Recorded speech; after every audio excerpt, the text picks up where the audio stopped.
Okay, तो family planning is basically spacing methods either for the control of the population, या फिर आपके जो बेसिक एक लाइफ की एक्सपेक्टेंसी है उसको इंक्रीज करने के लिए, लाइफस्टाइल को इम्प्रूव करने के लिए, बेटर प्रोडक्टिविटी के लिए, और सोसाइटी के बेनिफिट के लिए या सोशल डेवलपमेंट के लिए, जो भी हम देखते हैं। तो इन जनरल इंट्रोडक्शन की बात करें तो it is basically important factor for the fertility reduction. दूसरा, specifically in the developing countries, family planning is a key factor in declining fertility and maintaining population growth. That is highly important for specifically developing countries, because उनके पास इतने ज़्यादा resources नहीं होते हैं, इतने ज़्यादा basically जो health structure है या health infrastructure में आपका, that may be infrastructure, that may be जो भी health workers हैं वो इतने ज़्यादा नहीं है कि एक बहुत ही वाइड रेंज ऑफ पॉपुलेशन के साथ वो डील कर सकें या उनको बेटर हेल्थ प्रोवाइड कर सकें। इसीलिए जितनी कम पॉपुलेशन होगी तो उतने ही ज़्यादा आप रिसोर्सेज को यूज़ कर सकते हैं।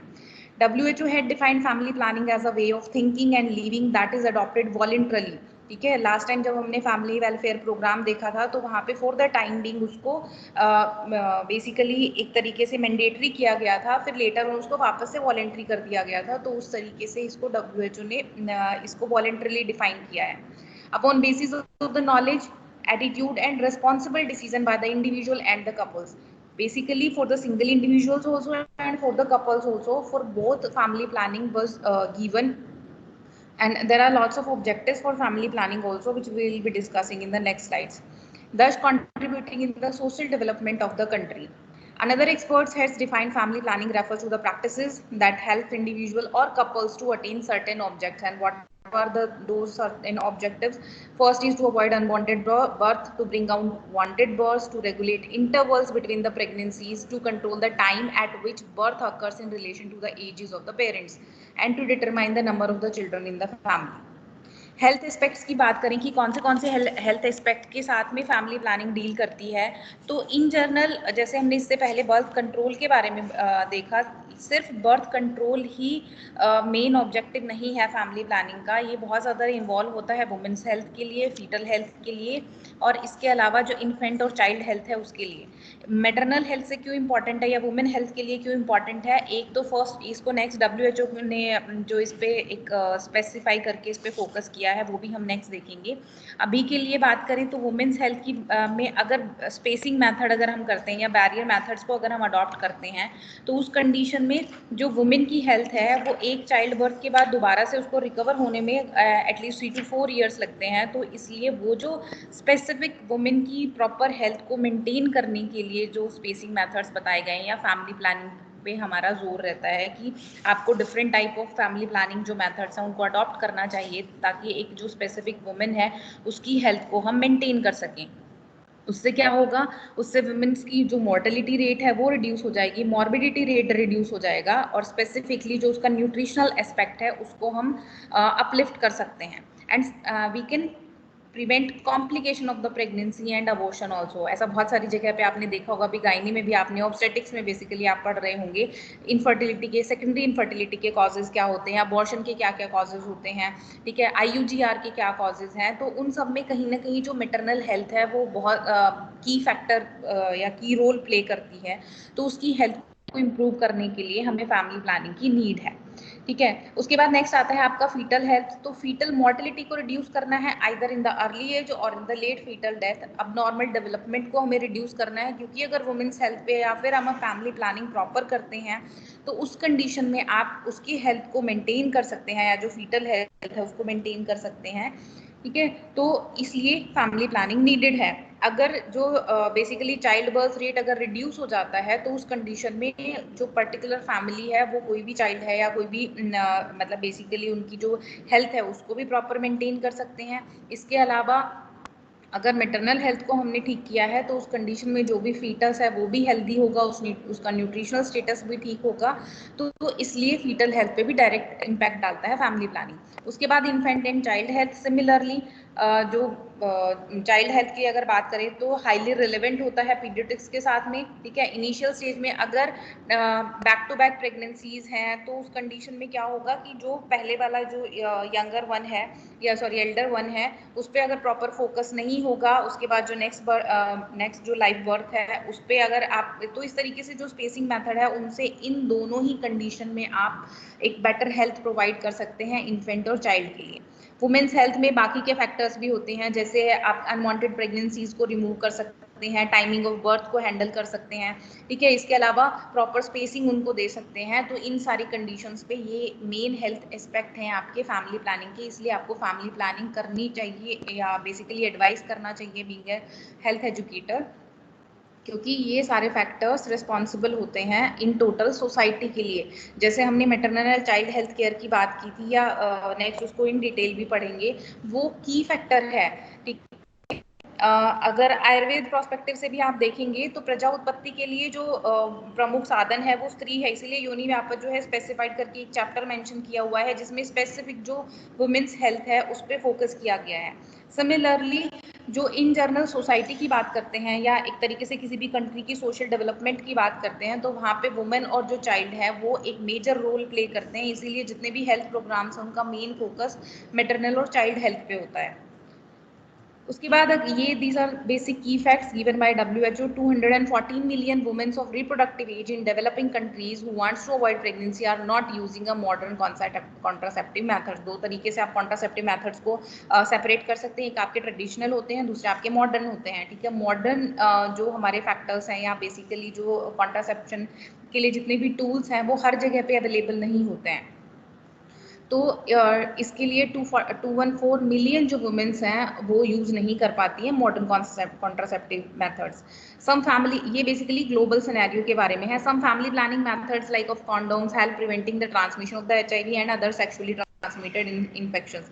जब हमने STDs पढ़ा था वहाँ पे भी हमने देखा था कि जो बेसिकली जो कॉन्डोम्स हैं they are way more better than the medicine या फिर जो आपकी ट्रीटमेंट है, तो इसलिए prevention is always better than cure. तो इसलिए आपके HIV है या इसके अलावा और सेक्सुअली ट्रांसमिटेड डिसऑर्डर्स हैं उनको प्रिवेंट किया जा सकता है।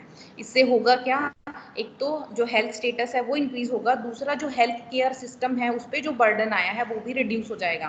फैमिली प्लानिंग और contraception reduces the need for the abortion, specially unsafe abortion. Unsafe abortion जो है वो मैटरनल डेथ के लिए या जो वुमेन्स की डेथ है उसके लिए एक तरीके से हाईली रिस्पॉन्सिबल फैक्टर है। तो फैमिली प्लानिंग जो भी मेथड्स हैं उनसे इसको भी रिड्यूस किया जा सकता है। Family planning reinforces people's right to determine the number and spacing of their children, and by preventing unintended pregnancies, family planning or contraception prevents death of the mother and the children, ठीक है। Maternal और जो child death है उसके लिए आपका nutritional factor responsible है, इसके अलावा मैटरनल हेल्थ रिस्पॉन्सिबल है। अगर अनसेफ अबॉर्शन है तो वो भी मैटरनल और चाइल्ड दोनों की डेथ के लिए रिस्पॉन्सिबल है, दोनों की मोर्टेलिटी के लिए। तो अगर फैमिली प्लानिंग या जो कॉन्ट्रासेप्शन है अगर उसको आप प्रॉपरली अडॉप्ट करते हैं तो उस कंडीशन में ये सारे फैक्टर्स को आप रिमूव कर सकते हैं। Family planning allows people to attain their desired number of children and determine the spacing of the pregnancy, and it is achieved through use of contraceptive methods and treatment of infertility. Benefits, internal benefits की बात करें तो एक तो हमने health aspects देख लिए हैं, दूसरा बाकी के जो प्लानिंग के इसके जो बेनिफिट्स हैं like promotion of family planning and ensuring access to the preferred contraceptive methods for women and couples is essential to securing the wellbeing. Wellbeing का कॉन्सेप्ट जब हमने हेल्थ की डेफिनेशन देखी थी तो वहाँ पे साथ में वेलबींग का कॉन्सेप्ट आया था, और प्रेजेंटली इन जनरल जो गवर्नमेंट ऑफ इंडिया है वो भी वेलबींग पे ज़्यादा फोकस कर रही है, क्योंकि हमने जब हेल्थ के डिफरेंट एस्पेक्ट्स देखे थे जिसमें प्रमोशन ऑफ हेल्थ था, प्रिवेंशन ऑफ द डिजीजेस था, ठीक है। इसके अलावा आपका क्यूरेटिव था, क्यूरेटिव को हमने लास्ट में रख लिया है क्योंकि हमारे यहाँ पे भी जो हेल्थ इंडिकेटर्स हैं वो इंडिकेट कर रहे हैं कि हमारे यहाँ पे जो क्यूरेटिव थेरेपीज हैं वो काफ़ी अच्छे लेवल पे हैं। तो इसलिए अब हमारा जो मेन फोकस है वो हमारा वेलबींग की तरफ है, ताकि हम प्रमोशन ऑफ हेल्थ से जो लोगों का हेल्थ स्टेटस है उसको इम्प्रूव कर पाए rather than treatment of the diseases, ठीक है। And autonomy of the women while supporting the health and development of the communities. इसके बेनिफिट्स में फर्स्ट आता है preventing pregnancy related health risk in the women, जो हमने वुमेन्स हेल्थ में देखा था। A women's ability to choose if and when to become pregnant has a direct impact on her health and wellbeing.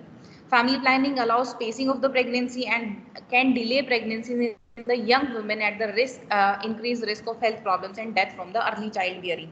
ठीक है, जैसे इंडिया में जो बेसिकली जो मैरिज एज जो फिक्स की गई थी वो इसीलिए की गई थी ताकि जो मेटरनल मॉर्टिलिटी है, क्योंकि अर्ली एज में मैरिज की वजह से अर्ली प्रेगनेंसी जो फीमेल है वो अटेन कर लेती थी, उसकी वजह से अर्ली चाइल्ड बियरिंग एज होने की वजह से उनकी डेथ हो जाती थी।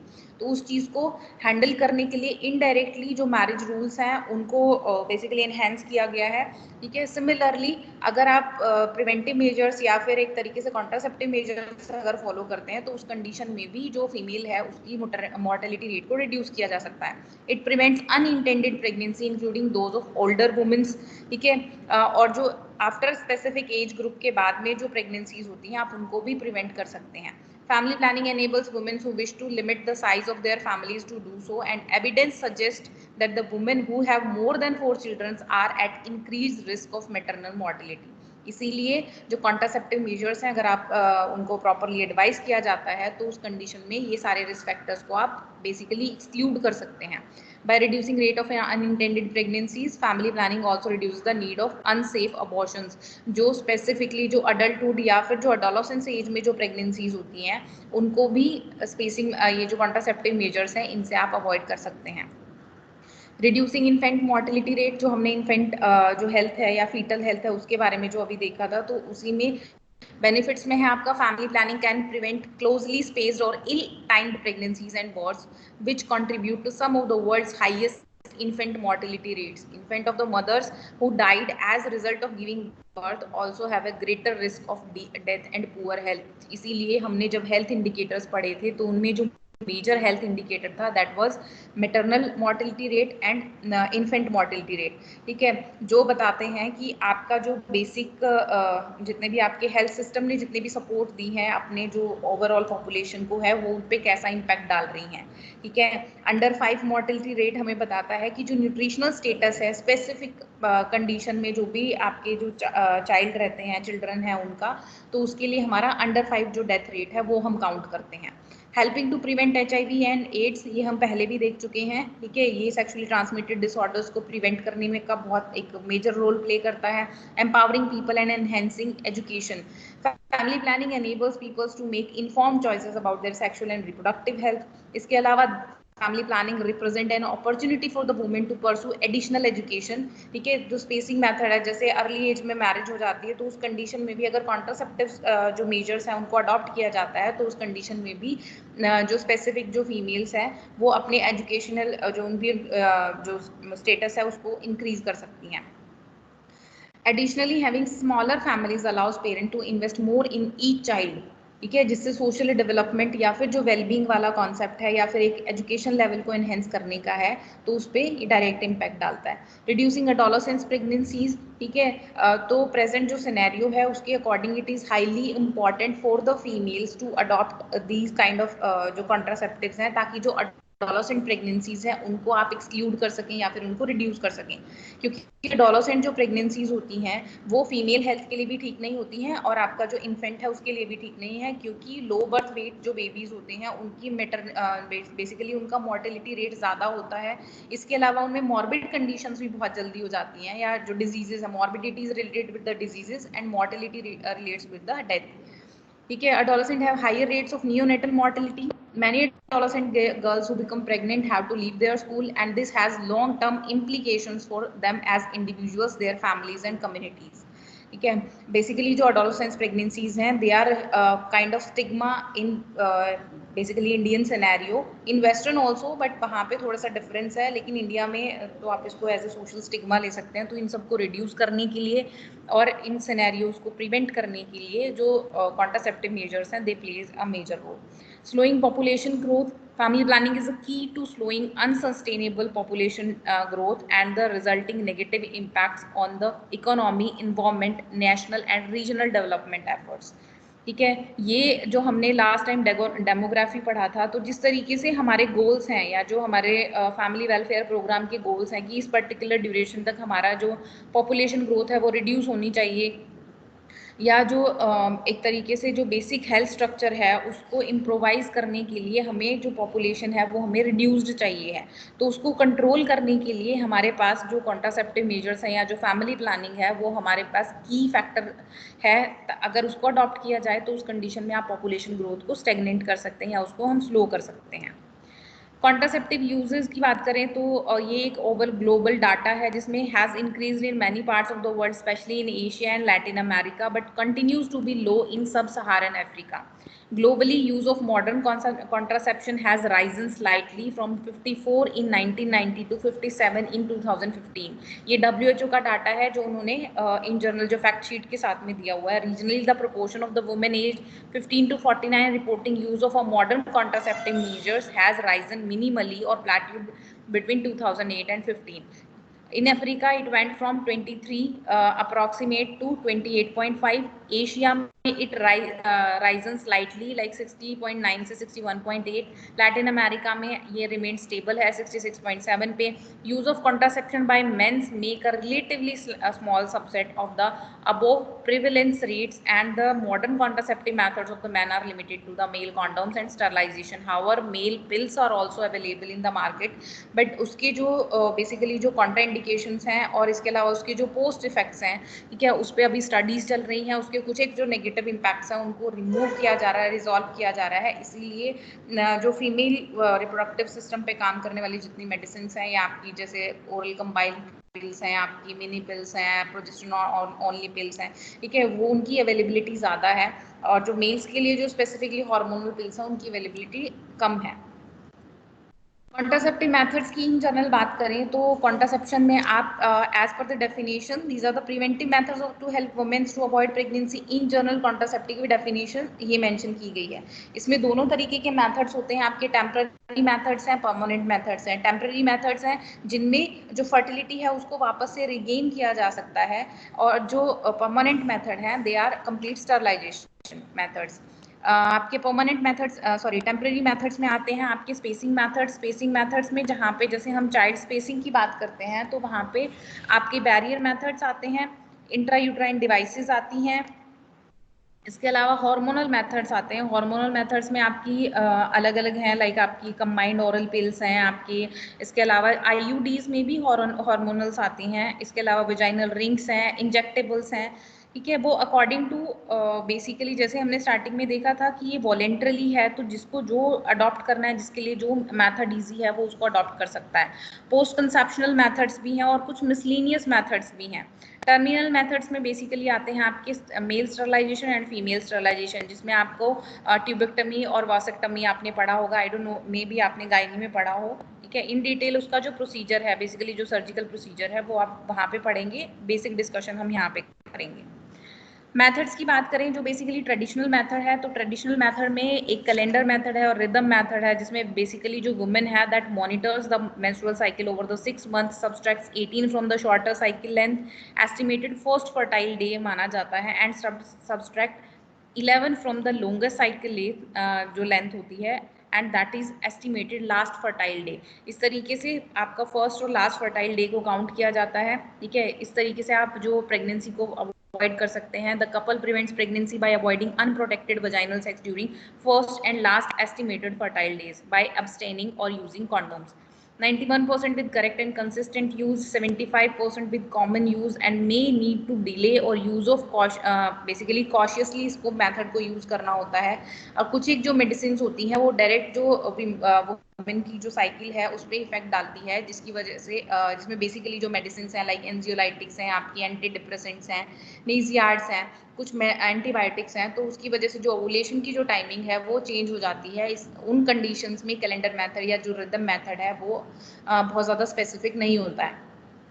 कॉर्टस इंटरप्टस है, बेसिकली इसमें क्या होता है कि जो भी just before the ejaculation of जो सीमेन, उसमें जो कॉर्टस का एक जो नॉर्मल मेथड है उसको इंटरप्ट कर दिया जाता है, ताकि जो भी जो सीमेन है वो इंटरनली ना जाए, तो it tries to keep sperm out of the women's body, it prevents fertilisation. 96% correct होता है with consistent use. One of the least effective method है because proper timing of withdrawal is often difficult to determine and leading to the risk of ejaculating within inside the vagina. Next आता है modern methods. इसके अलावा कुछ एक और है जो एब्स्टिनिज्म है उसको काउंट किया गया है, ठीक है। अब ये बेसिक ट्रेडिशनल मेथड है, बहुत ज़्यादा कुछ स्पेसिफिक नहीं है और बहुत ज़्यादा यूज़ भी नहीं किए जाते हैं। तो ये बेसिक था आपका ट्रेडिशनल मेथड का। Safe natural family planning method भी कुछ एक है जिसमें बेसल बॉडी टेम्परेचर जो है वो मेंटेन किया जाता है। सर्वाइकल म्यूकस जो मेथड है वो भी है, जिसमें जो बिलिंग मेथड या ओवुलेशन मेथड उसको देखते हैं।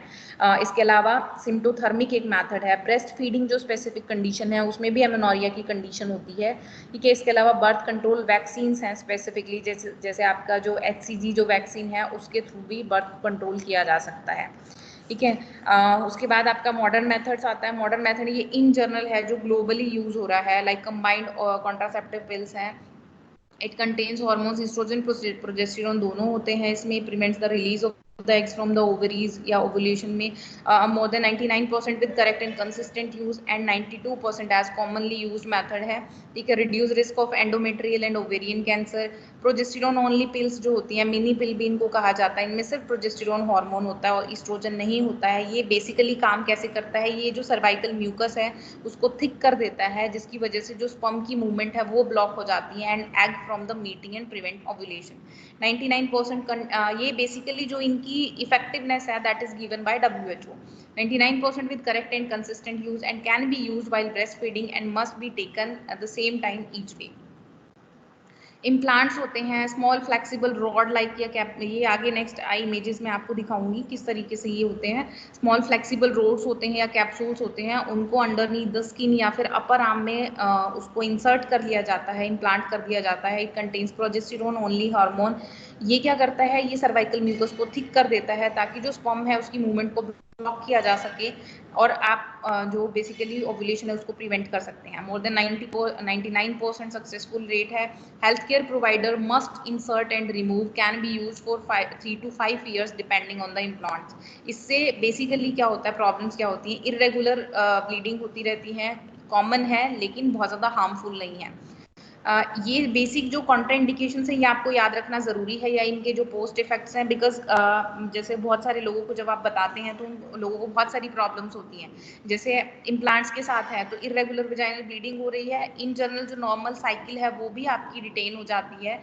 तो उन कंडीशन में आपको उनको गाइड करना पड़ेगा कि these are the normal things और ये स्पेसिफिक मेडिसिन की वजह से हो जाती हैं। जैसे ओरल कॉन्ट्रासेप्टिव पिल्स हैं उसमें भी सिमिलर रहता है, उसमें वेट गेन हो जाना या बेसिकली पेडल एडिमा होना, ठीक है, ये चीज़ें नॉर्मल हैं। प्रोजेस्टेरोन ओनली इंजेक्टेबल्स भी आते हैं, ये बेसिकली इंट्रामस्कुलर है, under the skin over 2 to 3 months होते हैं डिपेंडिंग अपॉन द प्रोडक्ट। ये भी सिमिलरली जो सर्वाइकल म्यूकस को थिक कर देते हैं, स्पर्म को और एग की मीटिंग को ब्लॉक कर देते हैं। Similarly 99% with correct and consistent use. Delayed return of fertility होता है इसमें, अप्रॉक्सीमेटेड 1 to 4 months, यानी कि 3 months का जो इंजेक्शन है उससे आपको 4 to 5 months के लिए स्टर्लिटी या बेसिकली जो फर्टिलिटी है वो रिड्यूस हो जाती है। After use irregular vaginal bleeding and common but not harmful. Monthly injectables होते हैं, basically injectables monthly into the muscles, these contains estrogen and progesterone, prevent the release of the egg from the ovaries, basically ovulation को reduce कर देते हैं, ठीक है। इसमें भी सिमिलरली इरेगुलर वेजाइनल ब्लीडिंग होती है लेकिन हार्मफुल नहीं है। उसके बाद कंबाइंड कॉन्ट्रासेप्टिव पैच होते हैं and combined contraceptive vaginal rings जो होती हैं ये कॉन्टिन्यूसली रिलीज करती हैं हार्मोन्स को, progestin and oestrogen, directly through the skin patch और from the ring, prevent the release of the egg, specifically ovulation पे काम करने वाली होती हैं। The patch and the cervical vaginal या contraceptive vaginal rings are new and research on effectiveness is basically limited, ठीक है। पैच की जो बात करते हैं, बेसिकली जो हमारे यूरोपियन कंट्रीज है वहाँ पे जो बेसिकली जो कंबाइंड पिल्स का या जो कंबाइंड कॉन्ट्रासेप्टिव पैच है ये ज़्यादा फेमस है, इंडिया में फेमस नहीं है। The patch and the cervical या जो vaginal rings हैं provide a comparable safety and pharmacokinetic profile to COCs with similar to the hormonal formulations, ठीक है। तो ये आपके इन जनरल था जो बेसिकली जो ग्लोबली ये सारी चीज़ें जो बताई गई हैं वो। अब बैरियर मेथड्स में बात करें तो फीमेल और मेल जो कॉन्डोम्स हैं वो आपके बैरियर मेथड्स में आते हैं। जैसे यहाँ पे जो फर्स्ट इमेज है आपके लेफ्ट हैंड साइड में, दैट इज निरोध, जो गवर्नमेंट सप्लाई में आता है। बेसिकली ये कॉन्डोम है, और कॉन्डोम में भी दो वेराइटीज आती हैं, एक आपके डीलक्स और एक बेसिक। इसमें एक लुब्रिकेटेड होता है, एक नॉन लुब्रिकेटेड होता है, ठीक है। ये हर जगह पे जितनी भी आपकी गवर्नमेंट फैसिलिटीज़ हैं वहाँ पे हर जगह पे अवेलेबल होते हैं, फ्री ऑफ कॉस्ट अवेलेबल हैं। स्पेसिंग मेथड्स में आते हैं ये। इसमें कुछ जो एडवांस जो बैरियर मेथड्स हैं उनमें बेसिकली जो स्पर्मिसाइडल जो जेलीज हैं वो भी अप्लाइड होती हैं। एडवांटेजेस की बात करें तो इजी टू यूज़ है, सेफ है, इनएक्सपेंसिव है, लाइट है, कोई स्पेसिफिक साइड इफेक्ट्स नहीं होते, ठीक है। एसटीडीज के अगेंस्ट प्रोटेक्ट करने वाला होता है। डिसएडवांटेज की बात करें जो मेल कॉन्डोम है उसकी, तो स्लिप हो सकता है, टीयर हो सकता है अगर इनकरेक्टली यूज़ किया जाए तो। The main limitation is basically regularly और केयरफुली यूज़ नहीं किया जाता तो उसकी वजह से अनवांटेड प्रेगनेंसीज हो सकती हैं और सेक्सुअली ट्रांसमिटेड डिजीजेस भी हो सकती हैं, ठीक है। बेसिकली इंडिया में जो हिंदुस्तान लेटेक्स है त्रिवेंद्रम में, वहाँ से निरोध की फॉर्मेशन होती है। नेक्स्ट आता है आपका फीमेल कॉन्डोम। फीमेल कॉन्डोम जैसे इमेज में बताया पाउच लाइक ऑफ स्ट्रक्चर होता है, पॉलीयूरेथीन का बना हुआ होता है। ये बेसिकली जो आपकी इंटरनल वेजाइनल रिंग है या जो वेजाइना है उसको पूरा का पूरा लाइन कर देता है। एक इंटरनल रिंग होती है in the close end of the pouch covers the cervix and external ring remains outside the vagina. pre-lubricated होता है with silicone and a spermicidal need not to be used. It is an effective barrier to the STDs जो होते हैं infection उनके लिए। Failure rate during the first year of use varies from 5/100 जो women years pregnancy है उसमें, rate to about 21 in typical users, क्योंकि इसमें जैसे नेक्स्ट इमेज में दिखाया हुआ है बेसिकली सिंगल हेडेड इसको इनिशियल स्टेज पे यूज़ करना ईजी नहीं है, आपको इनिशियली किसी और की हेल्प लेनी होती है, इसलिए जो फीमेल कॉन्डम्स हैं they are not that much present in the market, इसलिए बहुत कम यूज़ होते हैं। बेसिकली इनिशियली आपको ट्रेनिंग की नीड होती है, उसके बाद यूज़ कर सकते हैं। ये बहुत ज़्यादा फेमिलियर नहीं है, इजी टू यूज़ नहीं है, इसीलिए मार्केट में बहुत ज़्यादा अवेलेबल नहीं है। बहुत सारी जो फीमेल्स हैं वो इसको यूज़ नहीं भी करती हैं। नेक्स्ट आता है आपका डायफ्राम। बेसिकली वेजाइनल बैरियर होता है, ठीक है। जैसे इमेज में बताया हुआ है इसकी स्पेसिफिक जो लोकेशन है वो सिमिलर होती है, जो सर्विक्स का जो एक्सटर्नल ओपनिंग है उसके ऊपर रहता है, ठीक है। ये इसको डच कैप भी बोलते हैं। बेसिकली शैलो कैप होती है सिंथेटिक रबर की बनी हुई या फिर प्लास्टिक मटेरियल की। इसका डायमीटर 5 to 10 सेंटीमीटर या 2 to 4 इंचेस रहता है। फ्लेक्सिबल रिम होती है इसकी, ठीक है। इस पे स्प्रिंग या फिर जो मेटल रिंग है वो वहाँ पे प्लेस्ड होती है। एडवांटेजेस की बात करें तो मेन जो है इसका total absence of risk of medical contraindication, यानी कि किसी भी कंडीशन में डायफ्राम को यूज़ किया जा सकता है। डिसएडवांटेज क्या है कि फर्स्ट आपको किसी भी ट्रेंड पर्सन से या फिर जो फिजिशियंस होते हैं उनकी हेल्प की नीड होती है, ठीक है। लेटर ऑन जब प्रैक्टिस हो जाती है इंसर्शन की तो उस कंडीशन में कोई भी फीमेल है वो इसको यूज़ कर सकती है। उसके बाद नेक्स्ट आते हैं स्पंज, ठीक है। तो ये अनदर बैरियर मेथड है, 100 ऑफ ईयर से इसको यूज़ हो रहा है। जैसे जो गवर्नमेंट की जो सप्लाई है उसमें टुडे के नाम से ये जो स्पर्मिसाइडल जो स्पंज होते हैं वो यूज़ होते थे, ठीक है। पॉलीयूरेथेन फोम स्पंज होते हैं, approximated dimension 5 centimetre to 2.5 centimetre होते हैं, saturated with spermicidal, nonoxynol 9 से सैचुरेटेड होते थे, ठीक है। फेलियर रेट जो पैरस वुमेन्स थी उनमें 20 to 40 पर 100 वुमेन्स में था, ठीक है। उसके बाद नेक्स्ट आते हैं आपकी इंट्रायूट्राइन डिवाइस। इसके अलावा आपके ये बैरियर के साथ में केमिकल मेथड्स भी होते हैं जिसमें डिफरेंट टाइप ऑफ की फॉर्म्स होती हैं, क्रीम्स और जेलीज होती हैं, ठीक है। सपोजरीज होती हैं, सॉल्युबल फिल्म्स होती हैं, ठीक है।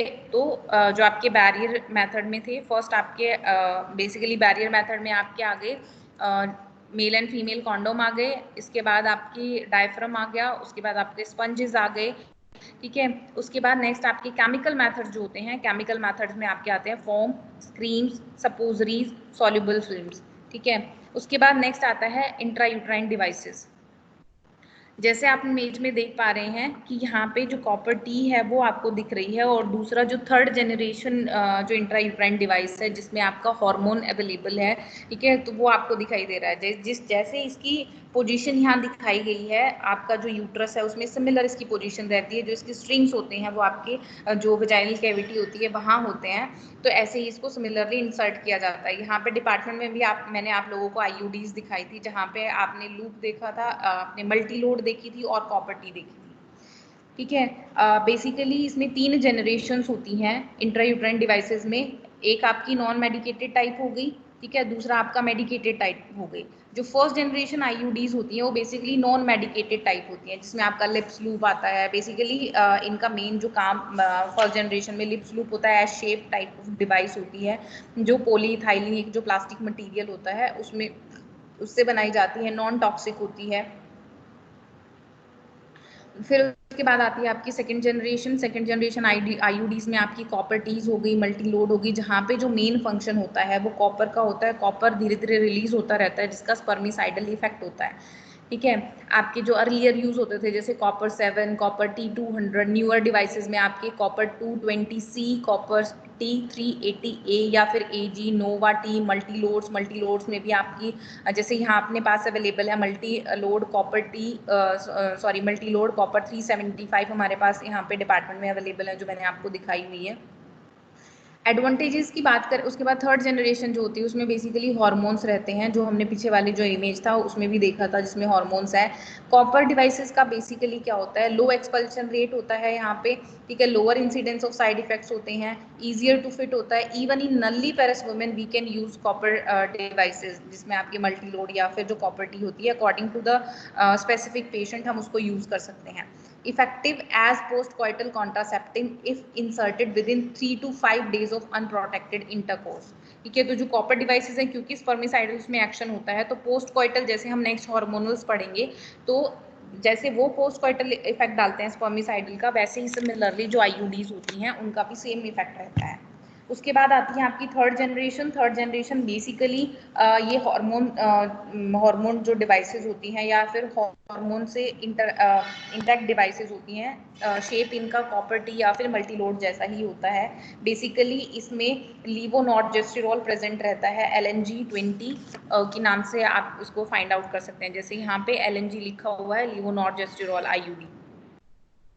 इस तरीके से आपकी आईयूडीज होगी। मैकेनिज्म ऑफ एक्शन की इन जनरल बात करें तो जैसे बॉडी किसी भी फॉरेन बॉडी के लिए सडनली रिएक्ट करती है, इन्फ्लेमेटरी एक्शन होता है, बायोकेमिकल चेंजेस होते हैं आपके एंडोमेट्रियम में, ठीक है। यूट्राइन जो फ्लूइड्स होते हैं उसमें केमिकल चेंजेस होते हैं जिसकी वजह से जो फर्टिलाइजेशन है वो नहीं हो पाता। इसके अलावा जो मेडिकेटेड आईयूडीज होती हैं उनमें स्पेसिफिकली जैसे कॉपर है, ठीक है, वो सेलुलर रिस्पॉन्स को जो एंडोमेट्रियम है उसको इंक्रीज कर देता है। स्पेसिफिक जो यूट्रस की जो एंजाइम्स होती हैं उन पे इफेक्ट डालता है, और जो सर्वाइकल म्यूकस का जो कॉम्पोजिशन है उसको अल्टर करते हैं जो कॉपर के आयंस होते हैं। इससे क्या होता है कि जो स्पर्म की मोटिलिटी है, उसकी कैपेसिटी और उसका जो सर्वाइवल है उसको उस पर डायरेक्ट इम्पैक्ट आता है। हार्मोनल रिलीजिंग जो डिवाइसेस होती हैं बेसिकली वो इंक्रीज कर देती हैं विस्कोसिटी ऑफ जो आपका सर्वाइकल म्यूकस है उसको, जिसकी वजह से जो स्पर्म की एंट्री है वो रिड्यूस हो जाती है। तो इस तरीके से आपकी आईयूडीज काम करती हैं, ठीक है। Most effective reversible contraceptive methods हैं। बेसिकली जब आपकी थ्योरेटिकल इफेक्टिवनेस की बात करें आईयूडी की, तो less than the oral and injectable hormonal contraceptive. लेकिन since IUDs have longer continuation rate than the hormonal pills or injection, overall effectiveness of IUD and oral contraceptive are about the same in family planning programs।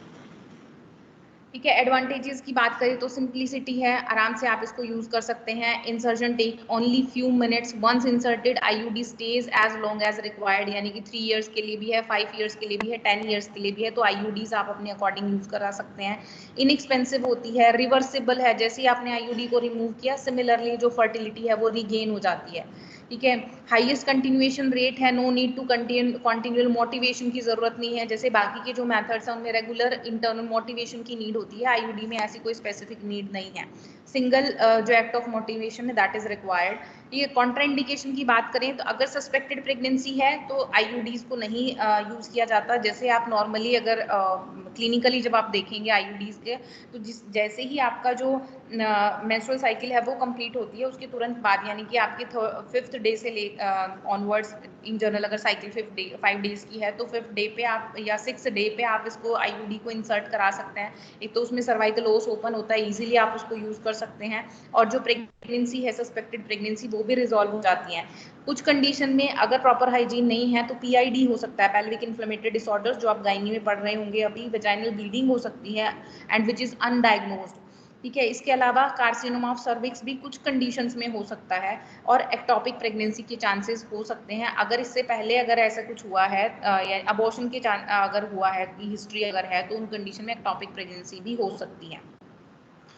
इसके अलावा relatively इन्हीं condition से related और anaemia हो सकता है, menorrhagia हो सकता है, ठीक है। इसके अलावा प्यूरुलेंट सर्वाइकल डिस्चार्ज हो सकता है, डिस्टॉर्शंस हो सकते हैं सर्वाइकल कैविटी में, फाइब्रॉइड्स हो सकते हैं। अनमोटिवेटेड जो पर्सन है वो जो है इन स्पेसिफिक कंडीशंस में, इन कंडीशंस में बेसिकली कॉन्ट्रा इंडिकेटेड है आईयूडीज को यूज करना।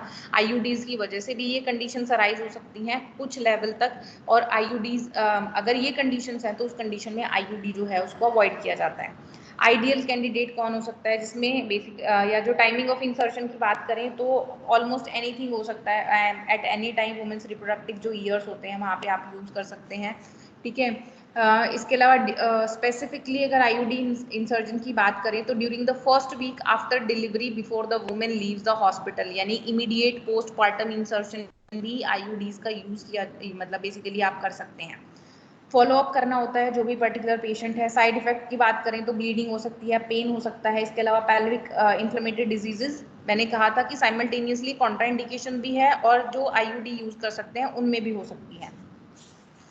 इसके अलावा यूट्राइन परफोरेशन हो सकती है अगर प्रॉपरली उसको टाइम टू टाइम चेक ना किया जाए तो उस कंडीशन में। प्रेगनेंसी भी हो सकती है, एक्टोपिक प्रेगनेंसी के चांसेस हो जाते हैं, एक्सपल्शन हो सकता है, ठीक है। फर्टिलिटी आफ्टर रिमूवल जो है बेसिकली वो वैसे it is almost reversible condition in terms of fertility, लेकिन कुछ कंडीशंस में फर्टिलिटी को रिगेन होने में टाइम लगता है क्योंकि इन्फ्लेमेटरी रिस्पॉन्स इसका होता है बॉडी के लिए, तो इस वजह से।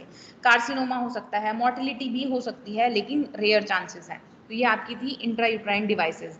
हार्मोनल पिल्स की अगर बात करें तो hormonal contraceptive when properly used are the most effective spacing methods of the contraception. Oral contraceptives are of the combined type of almost 100% effective in preventing pregnancies. Basically these are the best method for the females. More than 65 million in the world are estimated to be taking the pill, of which about 9.52 million are estimated to be in India. ये एक basic आपका data है कि कितने लोग presently hormonal कॉन्ट्रासेप्शंस को use कर रहे हैं।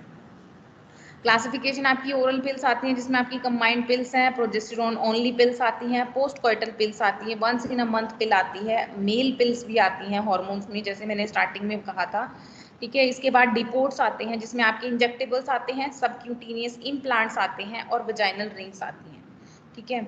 आई थिंक इसको हम लोग कल कंटिन्यू करते हैं because it is in detail.